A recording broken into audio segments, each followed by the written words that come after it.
আপনারা খেলেন তো এই খেলা দেখে আনাস রাদিয়াল্লাহু তাআলা আনহু ভুলে গেলেন যে বিশ্বনবীর জামা আনতে হবে। উনি ভুলে যে উনিও দাঁড়িয়ে খেলা দেখতে শুরু করলেন। এখন ঘন্টার পর ঘন্টা যায়, আনাসও আসে না, জামাও আসে না। বিশ্বনবী ভাবলেন, হায় রে, আনাস মনে হয় ভুলে গিয়েছে, কি আর করা যাই, নিজের জামা নিজেই নিয়ে আসে। বিশ্বনবী বের হলেন জামা আনতে। বের হয়েই দেখে মদিনার গলিতে বাচ্চারা খেলতেছে, ওইদিকে আনাস রাদিয়াল্লাহু আনহু দাঁড়ান। বিষ্ণু ইসলাম কিছু বললেন না, যে উনিও আনাস রাদিয়াল্লাহু তাআলা আনহুর পাশে দাঁড়িয়ে খেলা দেখতে আরম্ভ করলেন। সুবহানাল্লাহ পড়বেন না? সাইয়েদানা আনাস খেলা দেখতে দেখতে দেখতে দেখতে দেখতে দেখতে হঠাৎ বিশ্বনবীর দিকে চোখ পড়ে গেছে।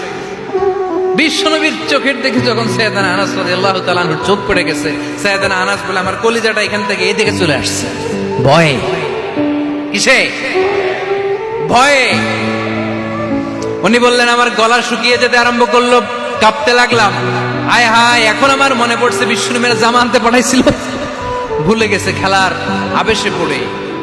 উনি বললেন, বিশ্বনবী আমারে ধমক দেন নাই, আমার গায়ে হাত তোলেন নাই, জামা আনতে পাঠাইছি, এখানে খেলা দেখতেছো এটাও বলেন নাই, বিরক্তিও প্রকাশ করেন নাই। বিশ্বনবী শুধু একটা হাসি দিয়েছেন, স্মাইল। কি দিয়েছেন?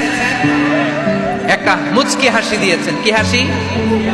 সাইয়েদানা আনাস বলে, ওই যে ওই দিনের বিশ্বনবীর মুচকি হাসির শাসন মরার আগের দিন পর্যন্ত আমি আনাসকে সোজা রাস্তায় রেখেছি, আর ডানে বায়ে নেয় নাই।